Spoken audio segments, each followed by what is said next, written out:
noise.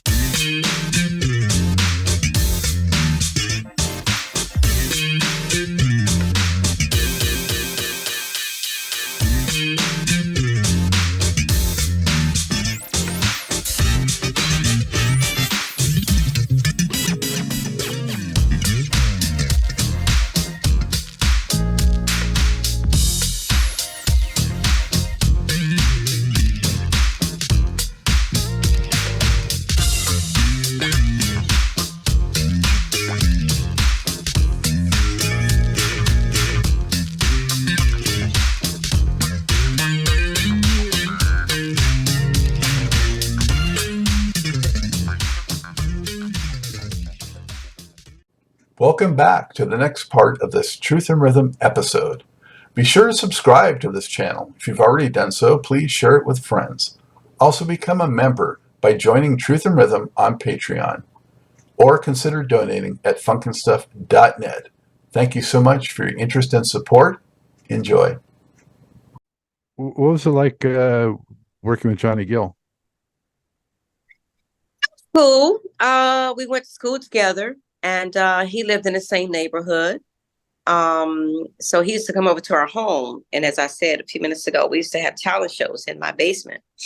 And this particular day that he came over, he used to ride his bike over. And I didn't have a clue that he could sing, so I heard him singing. In fact, he says, well, can I be in the talent show? And I was like, sure, absolutely. So he comes downstairs with my other friends, and he sang a song. I can't remember what song he sang at the time, of course. But I could not believe how mature his voice was. He sounded like he was an older man. He was only like 15 years old. He's a year older than me. So I was like, what in the world? So I never forget, I went upstairs and I shared with my mother how amazing his voice was. So, and she came downstairs and she said, well, will you sing for me? And he sang for her.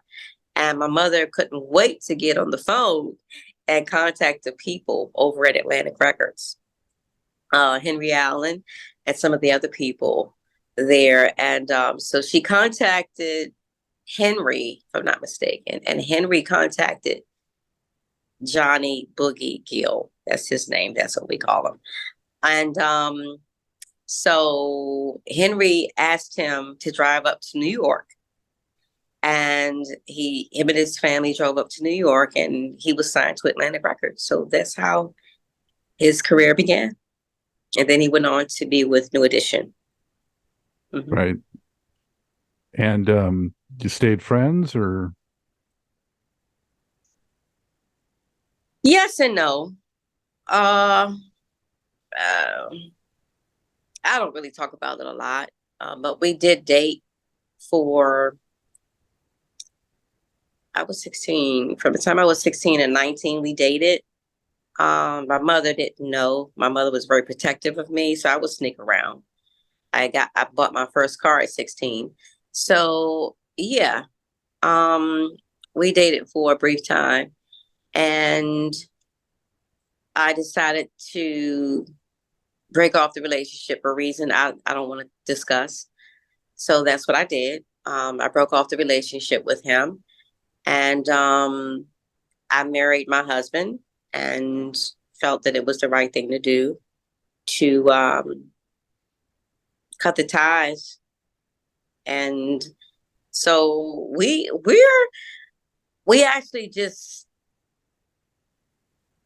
we're cool now. I'll say that we're cool now. But the New Edition biopic that was aired maybe 5 or 6 years ago was brought to my attention. I didn't see it.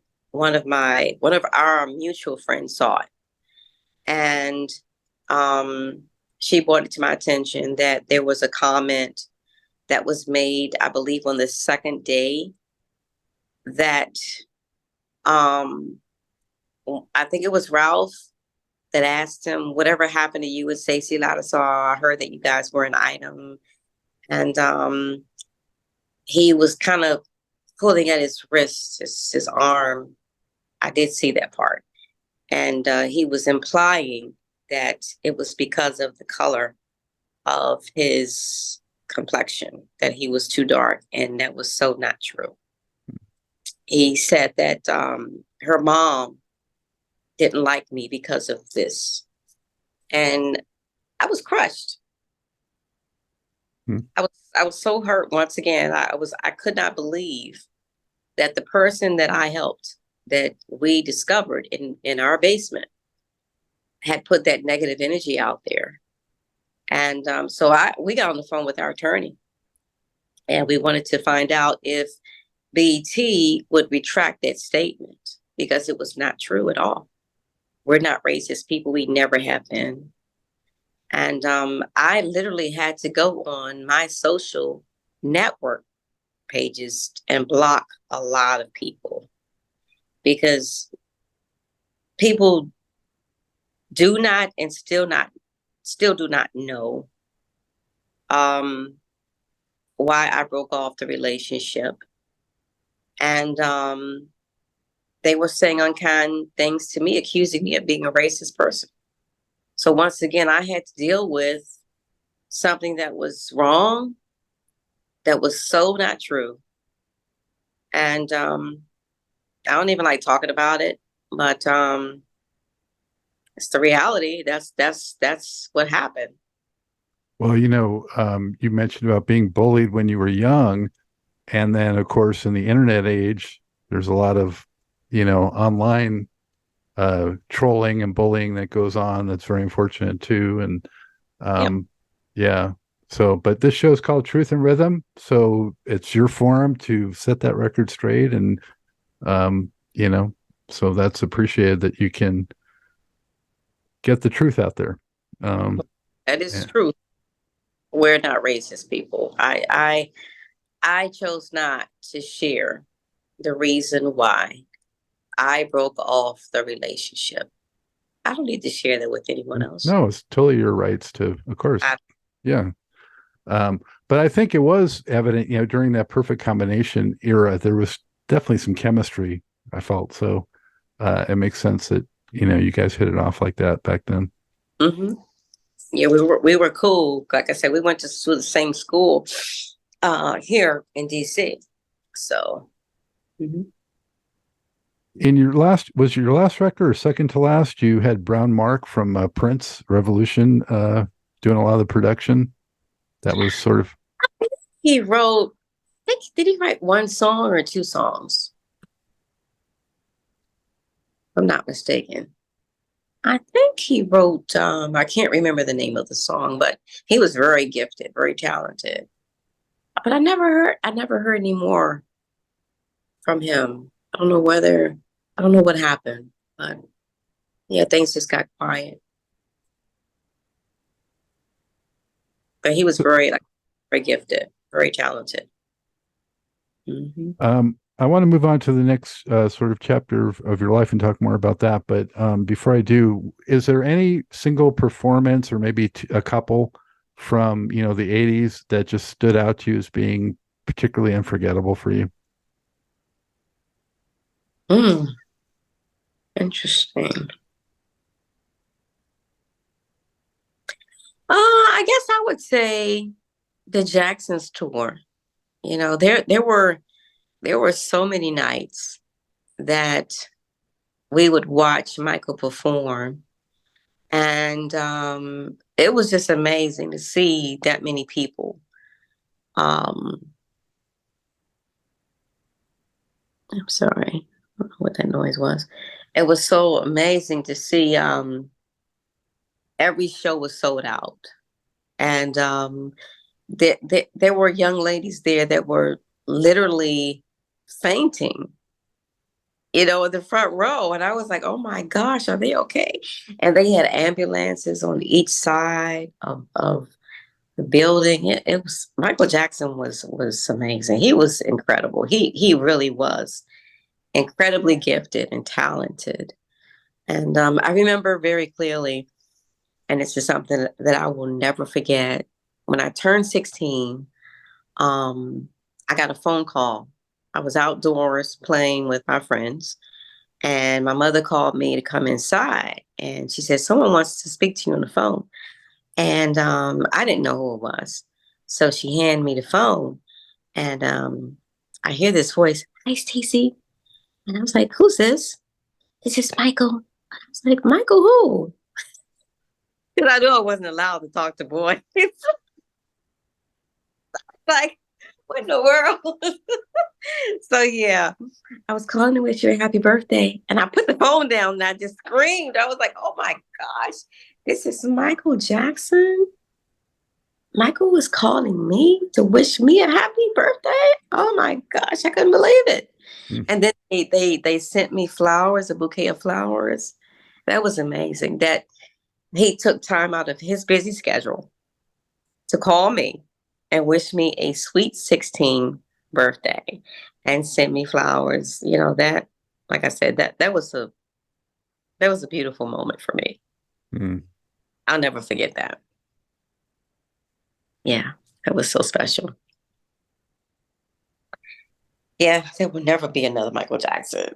Ooh, No. Did the management ever put you on like a concert bill where you felt like you were like out of your element or something like that?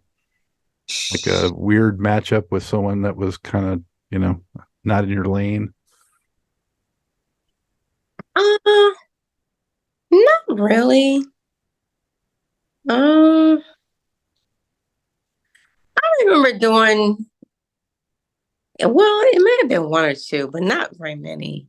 I think it was some rap artists, but I can't even remember their names. But I kind of felt that the two, I didn't think that there was a good match for an R&B singer to perform along with a rap artist, I'm sorry. But as I said before, I don't want to put any names out there, but yeah. Yeah, I think that was probably that was How would probably how would you describe your singing changed or matured over the years? how would I describe my style, my voice changed? Yeah, I mean, I felt like you certainly sounded, and it makes sense. You sounded a lot more womanly, like toward the later years, and just sound fuller. And I thought more of a richness to your Mhm. tone. I was just curious how you saw that. I saw that and I felt that as well. Um, I think it was toward the time when I did a song and a video by a gentleman named Ron Kersey. And the song was entitled Every Drop of Your Love, right? And the video we had so much fun doing that video. They rented a big, huge mansion somewhere. And I think it took us 2 or 3 days to complete the video. That was that we had great we had a ball. But yeah, I think it was during that time when I began to feel grown and I sang grown. So I guess it came across in the song and the video that I'm not a little girl anymore, you know? And so yeah, that was around the time for me when I realized that change had happened in my voice and in my songs. And and even the way I dressed, I always remembered that there were little girls that were listening to my songs. Or I'll say young ladies that were watching me dress, and listening to the lyrics in my song. So I wanted to make sure that my image was clean, you know, that was important to me. It was very important to me. But obviously it wasn't important to a lot of other people because the music industry was starting to make that turn where, the videos are more Provocative, over the top provocative. absolutely. Yeah. Before I just was not going to engage in that. So I said, hey, this is not for me. So I walked away. Yeah. Well, you weren't the only one. I mean, there was a lot of transition like that into the 90s for sure. And yeah, it was unfortunate. But when you did walk away, um, What was the reaction from those around you, those that maybe understood and supported you, and maybe those that were just completely thinking, what are you doing? Well, I had family members that didn't understand. Um, and I did lose some fans along the way because, you know, they didn't quite understand the change that was taking place in the music industry. And because of them not knowing what was required of me, um, as I said before, I lost some fans along the way. But at the end of the day, it didn't matter to me because, you know, my character, my integrity, and me being a woman of God meant more to me than the music industry or any amount of money that was offered me. And if I had to go back and do it all over again, I'd do it the same way. Because I know that my relationship with God is more important. To me, it's priceless. Money can't buy it. I've met a lot of people that are materially rich, but they're spiritually poor. That's why sometimes you hear on the radio or watching the news how someone in the entertainment industry took their life. And sometimes these are very wealthy people, but these are people that are unhappy. These are people that they've acquired so much. They've reached this place in their life where, you know, money can't make you happy. There are a lot of things that money can't buy. And I know what that's like because I was depressed for a very long time. And I tell people all the time that it's okay to not be okay because that's where I was. I would try to fill the void in me with a new pair of shoes, a new piece of jewelry. I'd go shopping and just buy a whole lot of things because I was a very unhappy individual. And I dealt with it the best way I could. But I eventually started seeing a therapist. And the therapist was able to uproot some things in me, right? And sometimes I just feel like, this is my opinion, I never try to force my beliefs on anyone. I feel like we were all born with a void in us that only God can fill. So we as people, we try to fill the void with things or a person or a thing or a place.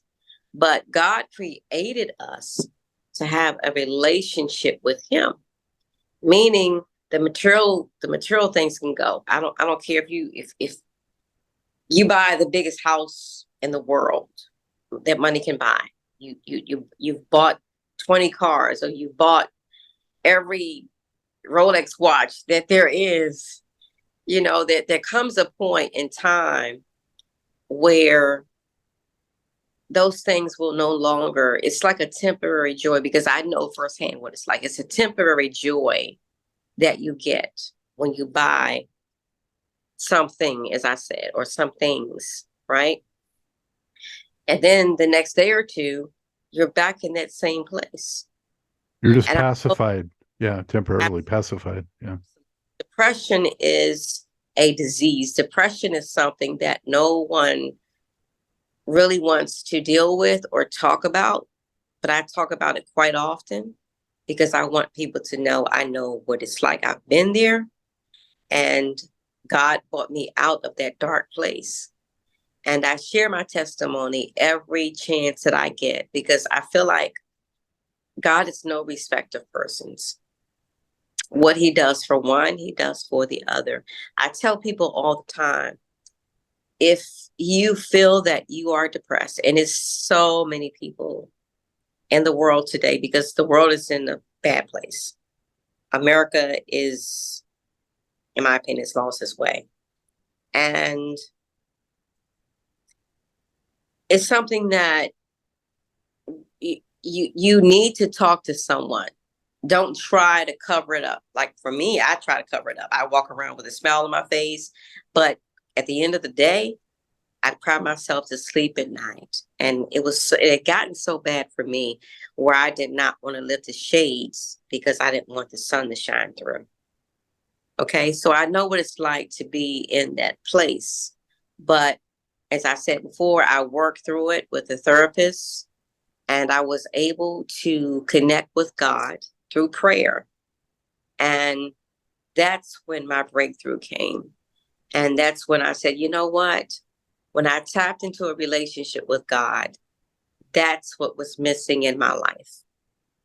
And it wasn't long after we recorded the Unsung Story, my phone began to ring off the hook. There were people that were pastors that were calling me about speaking at youth conferences, speaking at women's conferences, speaking at Sunday morning church services, because they wanted me to share my story. And I'm very transparent when I speak. And I make it very clear that depression is real. It's something that has to be dealt with, because if not, then you'll never be happy. You'll never reach your purpose. And I believe that God connects us to our purpose, and I know for me, as I said before, I never wanted to sing on a professional level, but that brought me to the place where I am today, which meaning I'm now a minister. So I help other people to reach their God ordained purpose. As I said before, I love to work with children ages 12 through 18. I have a women's empowerment program. And I think that God used those dark times, those unhappy times, those happy times, those uncertain times. And I think that a lot of those things, the pain that I endured, the hardship I endured, the money that was lost, the bad management, the bad situation in which the record labels, held up royalties for over 40 years. I endured a lot of pain. I endured a lot of suffering. I endured a lot of hurt. But all of those things that I endured, I am able now to share that story and to say, well, God brought me from there to here, and he can do the same thing for you. But you have to connect with him through a relationship with him. So, as I said before, I'm an evangelist, and most of the things that I do, I travel outside of the Washington, D.C. area. But I love helping people. That's just who I am. I love to help. I love to inspire. I love to encourage. I love to pray for people. There was a point in time when my phone was just ringing off the hook, where people were just calling me, because I do this Facebook thing where it's called Praise and Prayer, right? And I ask people to share their testimonies, in which how after we prayed, how God showed, or God answered the prayer in the way he wanted to answer it, right? So at the end of the day, it's all about being a light in this very dark world. And I try to be a light, because we have so much darkness going on, so much evil, so much hatred, so much division. And in fact, my company's name is Believers Building Bridges. So that's what we do. We help to build bridges. Mm-hmm. Wow, congratulations on your journey, and so much credit to you for spreading all that goodwill. And I certainly do. Yeah. And man, depression is all too real. I've had a lot of it in my family. I'm not going to name names, but I've been exposed to it throughout my life. So there's always hope out there, and never lose faith, whatever, whether it's God or something else, that's positive. Never lose faith. Um, there's always a better Absolutely. tomorrow. Never give, never Yeah. lose hope, because at the end of the day, I feel like, I know for me, just kind of being stuck in that place, feeling stuck, right? Where my situation is never going to change. And that's what I thought. But as I said before, even the Bible says faith without works is dead, meaning we use our faith, but God still wants us to do something to try to move toward getting better, right? Meaning that word works. We have to do work. We have to work toward it. And that's when I said before, whether you're talking to a therapist, whether you're going to church, talking to a pastor, getting counsel, those things are important. They're very important. Mm-hmm. Very Yeah. important. I had a guest on just a few shows ago, Alta McLean, who really she left music too back in the early 80s, and just ever since then followed, God. And I don't know if you know her, but she was married to Skip Scarborough, the famous R&B songwriter. She was Alta McLean and Destiny. They had a big hit song like in 79, somewhere around there. But yeah, so she left. She's done gospel music since to some extent, and they have a church together. They had a church together. But there's a lot of, especially on the R&B side of the industry, performers that end up, really kind of devoting a good chunk of their life, to God. And yeah, there's a very tight relationship there. Yeah. Absolutely. In fact, I had a really good conversation with Atlantic Star. Gosh, what's his name? Very humble, very down to earth. Wayne. I'm sorry, I'm the worst with names. I can't remember his last name, but him and I had a very good conversation. A few months back, we connected on the Instagram chat thing.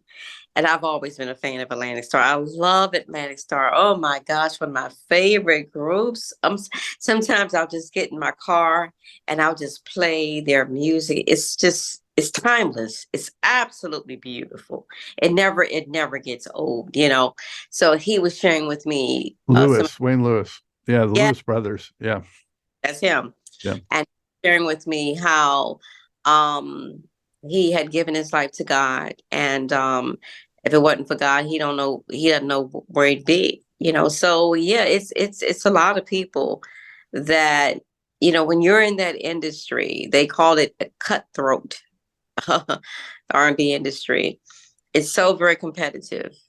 And I've heard people use this term, you're only as good as your last record. How about that? But you know what? I'm at a point where in my life where, I don't even care about, what people say anymore. People's opinions don't matter. It used to bother me what people said about me, why would you walk away from the number one record? And blah, blah, blah, blah. So, I'll never forget also, I got we were at our recording studio. This was years ago. I'll never forget this moment. It was so funny. Oh my gosh. I just happened to be over there. And one of Nas, he's a rapper, right? Yeah. Nas manager or one of his team members contacted our recording studio. And they wanted me to come on tour with him and perform Let Me Be Your Angel. It was either Let Me Be Your Angel or Love with a Two-Way Street, one of those. And I thought about it for a minute, and I was like, wow, it's an interesting opportunity. I wonder if I should entertain this. But God told me no. God said, don't do it. What year was that, do you think? That had to be at least 10 years ago. At least 10 years ago. Yeah. So I declined the offer. Did But you have you ever performed any of your hits for folks? yes, I have. I actually it was a few years ago. I performed and sometimes I will still sing Love on the Two-Way Street. Uh I've had a few events where I was invited to sing. They requested for me to sing Love on the Two-Way Street. So yeah, I don't have a problem with that. But as far as, going back on the road, because there was this one producer in California, and he called me at least 3 times. He inboxed me several messages, and he wanted me to come to California and offered me a really, really, really nice sum of money to do some shows there. I think it was like 6 shows altogether. And like I said, it was a huge amount of money. And I prayed about it, and God said, no, don't do it. And because I realized every opportunity is not God ordained. And I choose to follow God's way. Am I perfect? No, I'm far from perfect. But I try to live an obedient life. And I just believe that for me, that's important for me. So, Did your mom, how did things end up with your mom? Is she still with us? If yeah. not, so she got to live vicariously though through your singing success, right? I mean, Mm-hmm. and Yeah. how did she take that did she understand you wanted to walk away? Oh yeah, she understood it. And she was okay with it. Because she and I we rode that crazy roller coaster ride together. And it wasn't easy for us. It wasn't easy at all. I remember, I was performing 3 or 4 times a week, and it took a toll on both of us. But by the grace of God, we endured and walked through those times, but they weren't easy. They weren't easy. What would you say now if you know one of your children or one of your grandchildren said they want to go into the music business or into show business?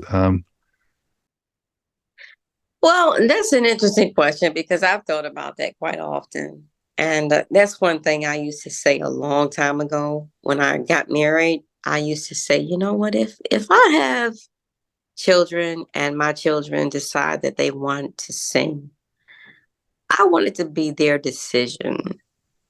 I'm sorry, if I noticed that our children was gifted to sing, because in my opinion, I don't think you can be taught to sing. I think it's a God-given gift. Um, so yeah, I was like, it's nothing that I would force them to do. Right now, our daughter, she sounds just like me. She looks like me. Um, she can really sing. Oh my gosh, she has a beautiful voice, and I'm not just trying to puff her up and put her on a pedestal, but she plays the piano. She writes songs, but I don't know what it is.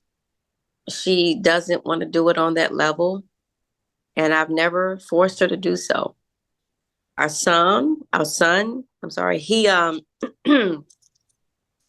writes songs. He actually wrote and produced some songs on, let me make sure I get his name correct. Raheem Devon. Yeah, our son wrote and produced some songs for not this album that's out now. I believe it was the album before this one. That's always been a passion of our son because my husband was a songwriter producer. And so yeah, our son kind of got that gift from him. So that's what he does. But my son can sing too, but he's never wanted to sing on that level either. And I never forced him to. As I said before, I simply wanted that to be, their choice. Well, nowadays singing may be a detriment to having a music career. So, the way it's gone. Oh gosh.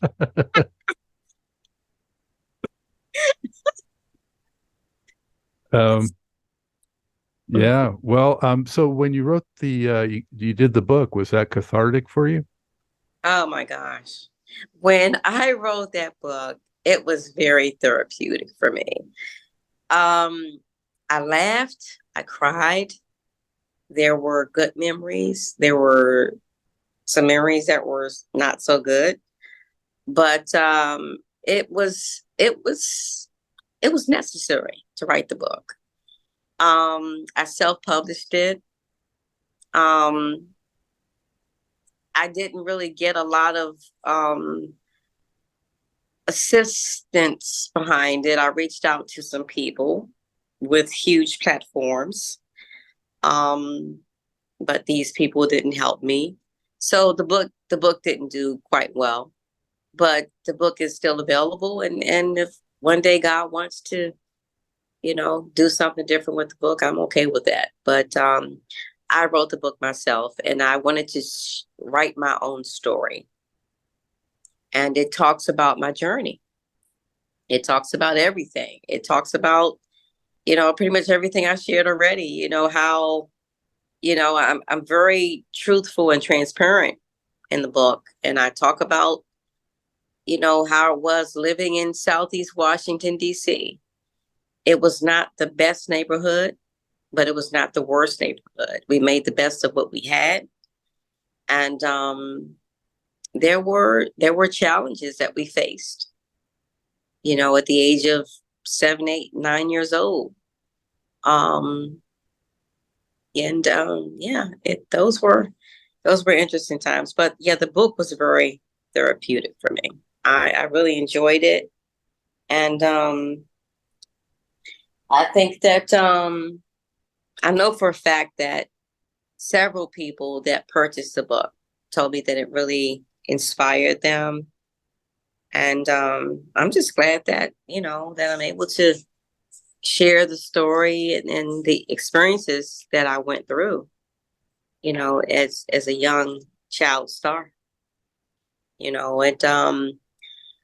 It's amazing because when I think back over some of the things that I was able to do and accomplish and travel, and which I did, I guess that's why nowadays I really don't have much desire to travel as I used to, because I was given the opportunity to travel the world. And I remember I did a concert in Africa. I was probably 18 or 19 years old. I may have been 17. And I had the privilege, the honor of meeting Connie Francis. And that was huge to me. I was like, oh my gosh, I performed on the same stage with Connie Francis. And that was amazing. She had a beautiful spirit. I really, really enjoyed just being in her presence. Um, so yeah, it was an interesting journey, and to be able to go to Japan and perform in the Yamaha Music Festival, I think it was. I think I was 16, and I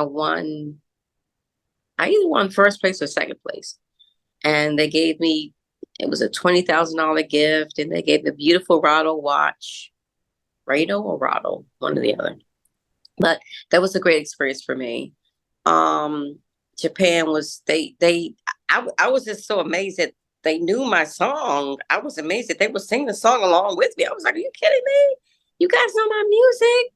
It was such an honor. It was an honor at the age of 17. I'll never forget that. In fact, I have the pictures still in my photo album. Japan. Amazing. And then I did some shows over in Jamaica, Bahamas, Bermuda. Wow, all those places. That was wonderful. It was amazing. Who are some of the acts that you were doing those with? Wow. I did shows with so many different people. It was a lot of people. The Gap Band, um, Teddy Pendergrass, yeah, did shows with him. Um, I think I may have did some shows with, if I'm not mistaken, Kathy Sledge. I love her, still love her. She's so sweet. One of the nicest people. Yeah, I'm talking to them to get her on the show. Yeah. Nicest people. Um, I did a show with Ben Vereen, the Spinners. I think I did a show. Yeah, I did a show with Natalie Cole. Sure did. That's how I was able to meet her. We went to dinner at a restaurant there prior to the concert. What are some male groups back then? There weren't a lot of male groups. Not around my age anyway, but Well, Ready for the World, yeah, I didn't do any shows for them with them. Midnight Star. All the stars were big then. Atlantic Star, Midnight Yeah, Star, Star Midnight, Point. yep. I did some shows with them, Midnight Star. Um, yeah, just a lot of wonderful groups. You know, I did a show with Albie Shore. I don't know if he remembers that or not. But and the Moments, I actually did a show. It was amazing. I did a show with them, right? And they had already recorded Love on a Two-Way Street. But many people thought that that was my song. I was like, no, this is a remake here. So I'll never forget. It was such a funny evening. When they performed Love on a Two-Way Street, they didn't get the response that I got. As I said before, because people thought that that was like the Stacy Lattisaw original song. No, it was not. The Moments recorded and produced, I don't know who produced it, but anyway, that was their song, right? So it was a remake. And then there was also, I remember there was a time I did, God rest his soul, James Ingram. He recorded a song entitled I Don't Have the Heart. And I later on recorded that song as well, which was a beautiful song. But once again, radio stations didn't play it as they could have, due to lack of record label support. But anyway, yeah, there were lots of groups out there that were just fantastic, outstanding. Any Luther? Yeah, I sure did. I did. I think we did 2 shows with Luther Vandross. God rest his soul. We did, I think it were 2 concerts. I don't know where they were. Yeah, I did quite a few shows with Teddy Pendergrass. And if I'm not mistaken, yeah, Stephanie Mills came on stage and she performed some songs along with him. So I had the opportunity to meet her. But I was so young back then that, I never really connected with any of these people. They were much older than me. Mm-hmm. Yep. So it was a very odd situation because I was a little girl, performing on stage was, So did you had a curfew and things like that? I sure did. Yeah. My mother was very protective of me. As I said before, I couldn't even date. I was not allowed to date. So it was a situation where, I had to kind of sneak around with my friends. Even though I had bought my own car, I still had to sneak around. Oh my gosh. Did you do a lot of article? Were the teen magazines still big then? I know they were big in the 70s. It sure was. It sure was. Yep. I think I did an interview with that magazine. But wow, that was a long time ago. Time flies. Yeah. And time has flown just talking to you, I think. And appreciate all the time that you've spent. Absolutely. You're quite welcome. Is there any websites or other contact information you want to give out to folks on some of those organizations that you were speaking about that you're now involved with? Absolutely. The website is currently being worked on. It's stacylattisaw.net. My office number for bookings is 301-485-8507. And the ministry events, I was going to say they could reach me through. No, because the website is still down. They can't reach me through that. But the only way they can reach me currently is through the fan page on Facebook. I'm quite sure it's the same. I have not been on there in a while, but my regular Facebook page is Stacy Lattisaw Jackson. That one, I can be inboxed on the Messenger app, and I am on Instagram as well. I don't know if I'm going to keep that. I don't like social media. I just really don't. I've never been a social butterfly, but anyway, I may keep it for a while. Who knows? That is the official Stacy Lattisaw page on Instagram. And Twitter is Stacy Lattisaw at Stacy Lattisaw. So yeah, those networks, platforms, I'm sorry, I can be reached there. Good enough. Great. Well, Stacy, it's been a serious pleasure, and congratulations to where your journey's taken you, and thank you so much for all the music. I know it was a long time ago, but we all still appreciate it so much. Thank you so much for your time, and thank you for having me on your show. I do appreciate it, and blessings to you. Thank you. I hope you enjoyed this episode of Truth in Rhythm. A big thank you goes out to our guest as well as to you, the viewer and listener. Also, much gratitude to Pleasure for supplying the show's funky opening and closing music. As a reminder, you can always access the complete list of linked shows by episode at funkinstuff.net. I urge you to support this program and receive the extra benefits along with that by subscribing to the Funkin' Stuff channel on YouTube and sharing it with funk, R&B, and jazz lovers, joining Truth and Rhythm's membership program at Patreon, submitting a donation at funkinstuff.net, buying Everything is on the One, the First Guide to Funk book at Amazon, shopping at the Funky Things store for cool merchandise at funkinstuff.net, and linking through funkinstuff.net for all of your Amazon purchases. In addition, if you're an artist or anyone seeking proven, results-oriented professional marketing, PR, writing, or editing consultation or production, check out the media services section at funkinstuff.net. Also, I encourage you to drop me a line at scottg@funkinstuff.net. I love the feedback, suggestions, guest requests, appearance and sponsorship inquiries, and just talking about my favorite subject, groove-based music.